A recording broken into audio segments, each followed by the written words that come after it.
Les élections présidentielles ont relancé le débat sur le salaire minimum aux États-Unis.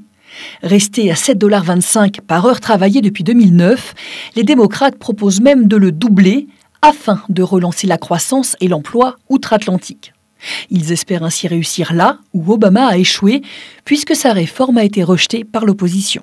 Malgré tout, l'expérience a pu être menée dans plusieurs États américains. It's mainly occurring at the state and local level, not at all at the federal level.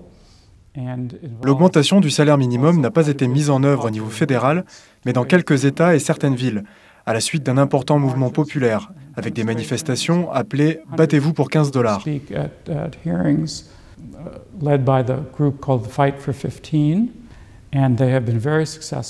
Et à la surprise générale, il a recueilli un grand succès. Ils ont obtenu 15 $ de salaire horaire minimum dans l'État de New York, en Californie. Un mécanisme qui a eu des effets concrets pour réduire les inégalités aux États-Unis, où plus de 2,5 millions de travailleurs touchent un salaire inférieur au minimum. Plus de revenus pour les employés, cela veut dire plus de consommation et plus d'emplois à la clé. Alors, serait-ce la solution miracle? De quoi, en tout cas, alimenter le débat en Europe aussi. L'Allemagne a introduit un salaire minimum qu'elle n'avait pas en janvier 2015. Au Royaume-Uni, le gouvernement conservateur de David Cameron a augmenté le salaire minimum anglais. Il y a un débat aussi en Italie sur la possible introduction d'un salaire minimum.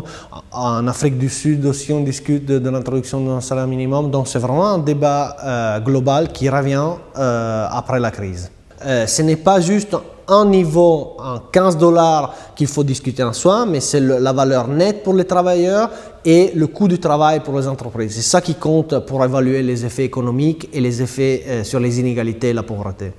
Le salaire minimum est un effort non négligeable demandé aux entreprises. On peut donc s'attendre, si la mesure est mise en œuvre, à une légère hausse des prix pour compenser le surcoût supporté par les entreprises.